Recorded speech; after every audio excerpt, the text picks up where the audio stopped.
Hello, hello, Welcome to daughters of the king, Speaking to. daughters of the king, I'm Sheree, and I'm Tisa and we are here today. to talk about what's our topic? You want to do yours? Sports. Team sports, the importance of team sports, for real. Even if you don't have an athletic kid, that is just, I guess we just jumped in, but we need to start with our scripture, right? that's Good. that's more important than team sports because you're gonna need to be getting close You're to gonna need Jesus. it to do team. When you're dealing with these parents, you're gonna need it. You're gonna 100%. You're gonna need it. Oh Lord.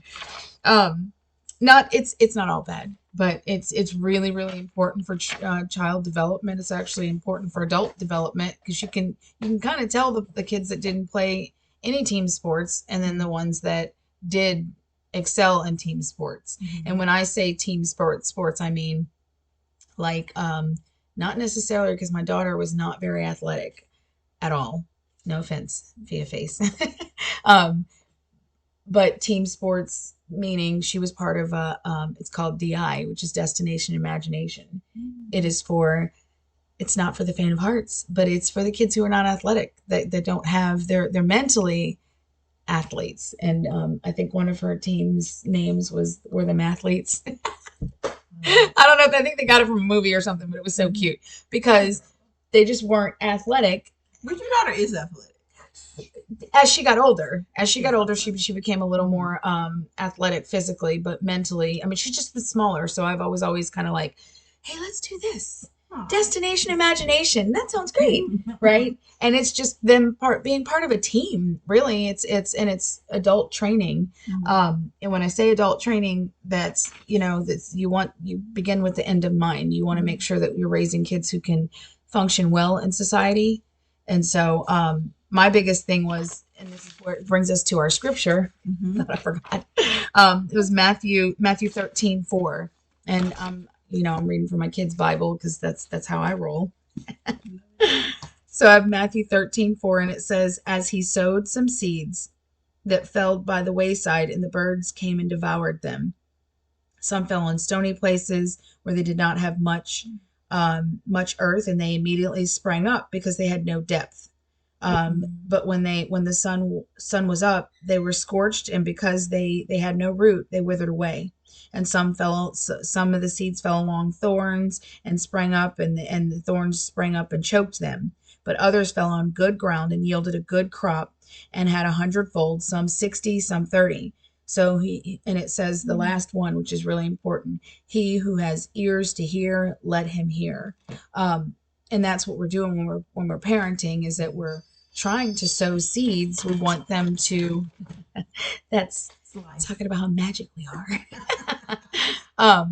Yeah, so we want to make sure that we're sowing seeds on good ground, and especially with the kids, we have to sow seeds. And you can tell the parents who are like, "Oh, my kid's an athlete; they're so great," and they end up crossing into being abusive because it's like the kid doesn't want to do anything. So we as parents can um, make or break. Hey, there's mine too.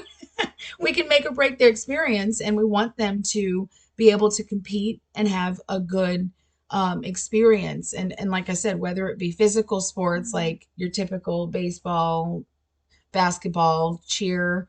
My cousin calls it jumps and kicks. But it's still considered a sport, and they're part of a team. And like my daughter did Destination Imagination, and it's not physical at all. It was more like, how creative can you be? They gave her a stick and a piece of paper and a roll of tape.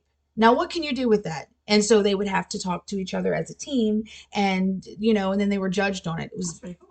It is, and it's good because it gives the kids that aren't athletes an opportunity to be a part of a team sport. Sometimes they have like team chess teams. We went to a school in the valley that had they just had a lot of kids that weren't athletic, but it's so important to put your kids in some type of team sport because they need that. They need to know how to be able to work with people they don't live with, and they need to know how to not lay hands on them in an unholy way.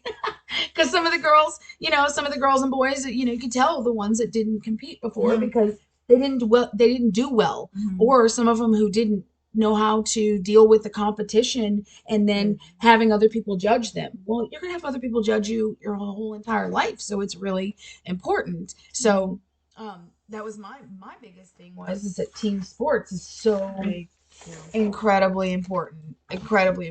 And you want to make sure that you're sowing on good ground. And as mothers, we need to till that ground and we need to make sure that, there aren't any thorns there. And I refer to thorns as bad attitudes. I wanted to win. Dang it. I wanted to win. Well, you need to learn how to go and congratulate that person. But no, and go and be a like I told the kids we were at basketball practice, me and this other mom, we know nothing. We know absolutely 100% zero when it comes to basketball. We're pulling this stuff off the internet. And the other lady, she's a nurse. So she's she's doing her nursing and she's building their muscles. That's her thing is that you need to have stronger muscles. So she's more along the lines of the fitness training, but we're trying to delegate these tasks and use the right terms. And neither one of us, we're like the blind leading the blind. Yeah, when you throw the ball and you do that and then you do this and they're like, oh, you mean the defense, blah, blah, blah. And I'm like, yeah, sure. That sounds great. Okay. Now tell them again in your basketball terms because again, you want to make sure that they can work well as a team because when they get into jobs and other situations, this is the Stephen Covey says begin with the end in mind, right? You want to make sure that you've got these kids to where they can acclimate and assimilate to an extent and lead where they need to lead because you don't want to deal with someone who's sitting on the sidelines just doing. Well, I mean, I think you see that with construction workers sometimes. Do you? You ever see, you're like driving and you see all the construction workers and they're like standing around talking. It's like one guy working. Oh, yeah. That's true. You gotta be the person that's working, right? Like, man, it must be nice to just sit around. It's always like one guy. Yeah. Yeah. Legit. Yes. And it is amazing because it's like, how do they, but see, those are the worker bees. We want our kids to be outstanding. We want our kids to be the ones that are, we want our kids to be sharp arrows that pierce through the enemy's kingdom. That's what I pray over her kids and my kids is that we want them to be used as mighty tools. And we want, like for our daughters, we want them to be helpmeets. We want them to be able to see that, hey, you know what? I'm part of a familial team. And that's where it goes full circle. Because when team sports, I have this stuff written down. When you're doing team sports, it's showing them that you need to work outside of yourself. You can't be selfless, or you can't be full of yourself. You have to be selfless. And as a wife, you have to know how to submit to authority, to whoever the team leader is. You have to be able to have your opinion, but also be able to say, okay, you know what? I need to shut up and I need to follow this man. Even though I think it's stupid. Because as wives, sometimes you're like, for real, this man? Okay. Right? Yeah. But that's why we're here to help, right? Exactly. Sometimes our help is to be quiet and let it play out.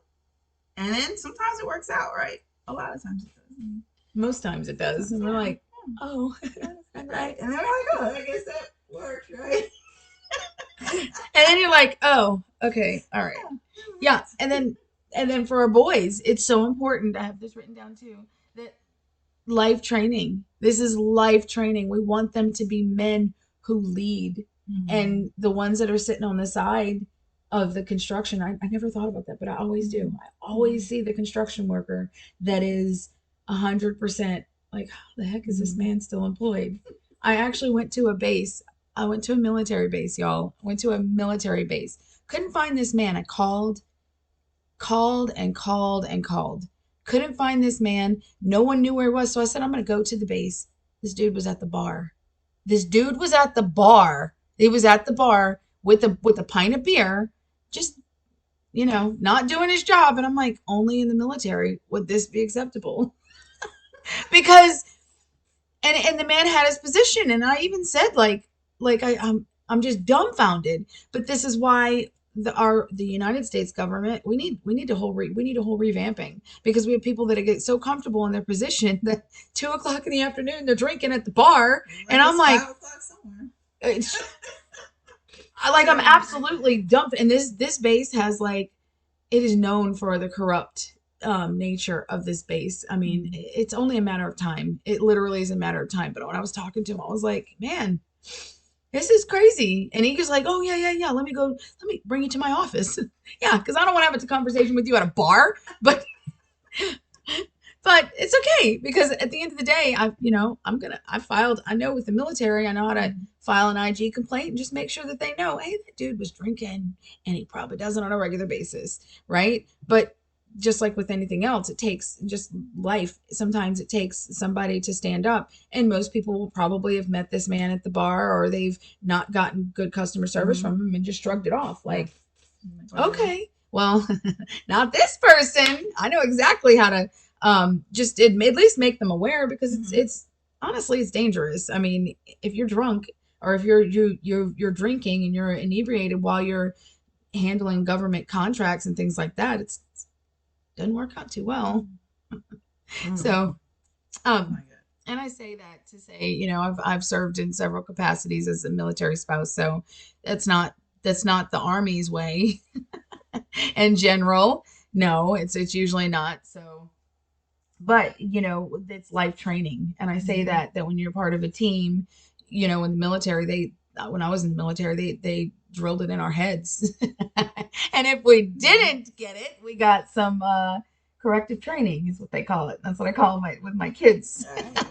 Got some corrective training. And I'll be honest, I started doing the corrective training with my kids, because I didn't want to put my hands on them. So I figured, if my hands are on the cement, and I know when I'm assigning burpees or chest slaps, is what we started with. With the chest slap, is your front leaning rest position, and you're doing the chest slaps, right?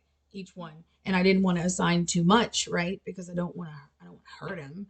And ultimately, you can't hurt them. Their muscles fatigue, they shake, and then you're done. So I didn't know that, though. I just didn't want to spank them on top of it, because sometimes they would just do things that were completely defiant, because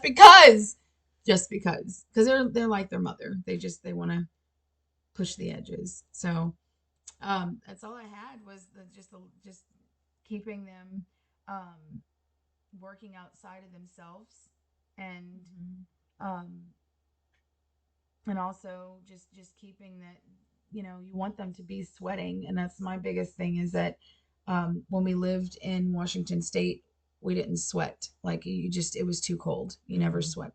And you don't realize until you go 6 or 7 months without sweating, that your body needs that. Your body needs to detox. Your body has to be able to expel the toxins that are in your body.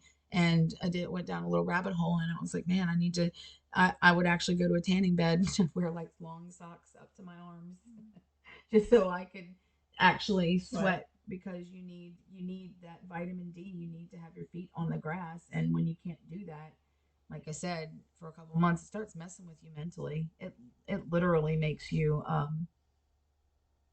little crazy. So that's why I said it. Huh? There's a lot of things that do that. It can make you crazy. Yeah.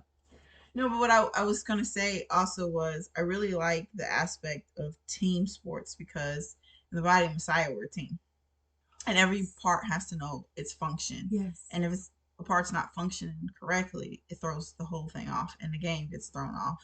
Well, I mean, he's the head; it'll never get thrown off. But it could have got played a lot better if we all did our part, and we learned to be nice to each other. Yeah. As we are functioning in our parts, and what he has us in. So yeah, so you could definitely see team sports working spiritually, when they have families later on in life, like you were talking about. Whether they're at work, whatever they're doing, they're always going to be part of some kind of group sometime in their life, even if they don't want to be in a group. Right? You're going to have to learn to work with people that you may not like. Yes. Conflict resolution comes in, all kinds of amazing things you can learn from being on a team sport. And teams are nice because you learn how to lead and follow. Yes. And so we all find ourselves in situations where we're leading, Yep. and then we find ourselves always in the situation of following our Lord and whoever else the Lord has us under at a certain time in a season and for whatever job or whatever work we need to accomplish. Yes. So I Yes. think in that aspects, it's really an amazing thing to have your child learn to be on a team, both mentally and spiritually and emotionally. Emotionally, it helps them Yeah. to learn how to control their own emotions to get Yes. whatever needs to get accomplished done. Yes. Um, Yes. and that can be hard because even as adults, sometimes I guess you see how used to it as adults is breaking. Maybe they should have played a little bit more team sports or something. But I think sometimes it's also hard because I think sometimes parents start to live vicariously through their children, and that's when things get kind of like, ooh, like that's not you on the field. That's not you on the basketball. Sit down. It's okay. Like let your child play. It's Well, okay. yeah. Yeah. Yeah.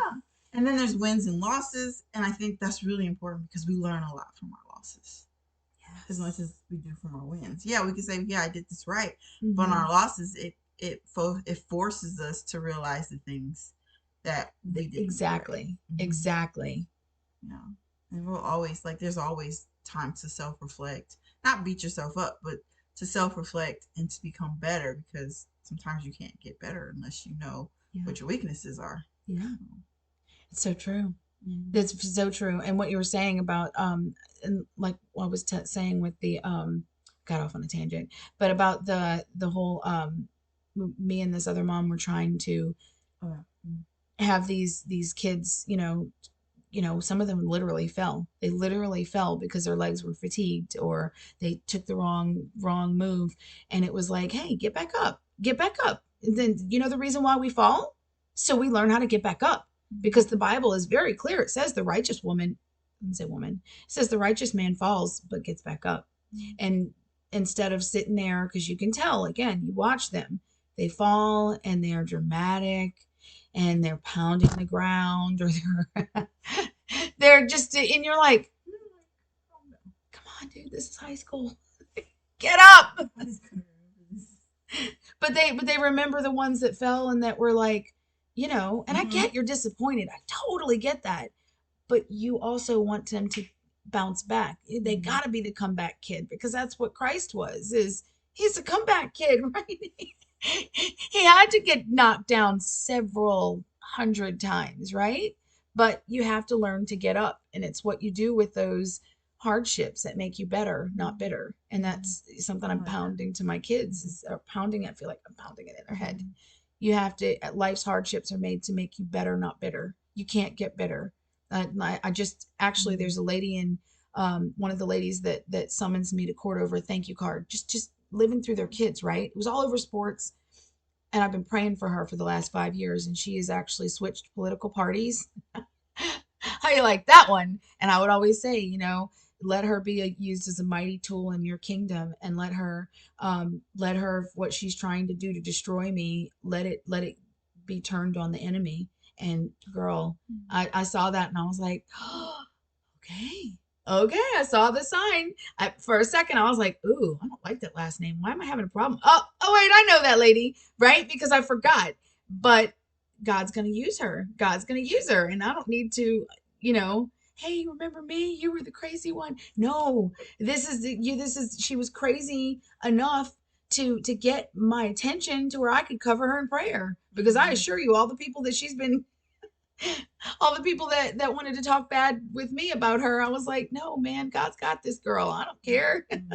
I'm sorry to hear that she did that to you, or she did this to you, because I mean, she has a reputation of just being extremely aggressive. But now she may be used for the kingdom, and that's so exciting to me. Mm-hmm. So exciting. So happy. Um. Anyway, so mom hack. Oh, yeah. Mom Mom hack. hack. Mom Mom hack. hack.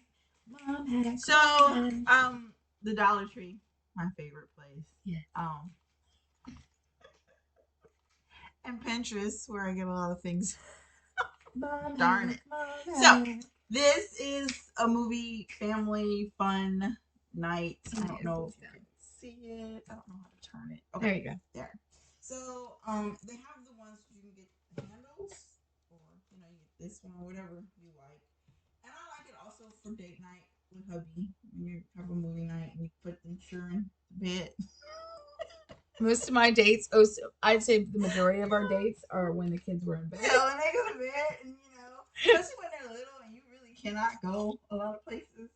Because Yeah. I know I had a couple of mine who just didn't like other people. And you can't, as a mom, when they're littles, you cannot go out on a date and have fun with your husband when you're thinking about, oh man, I don't like this lady. I had a bad feeling about this lady. Or just the fact that, oh, I wonder what they're doing right now, or if they're crying, maybe they're crying their little hearts out, and yeah, it's like, it's all up here for what us. is that? I mean, as soon as you get to the door of the car, you're like, oh, I shouldn't do this.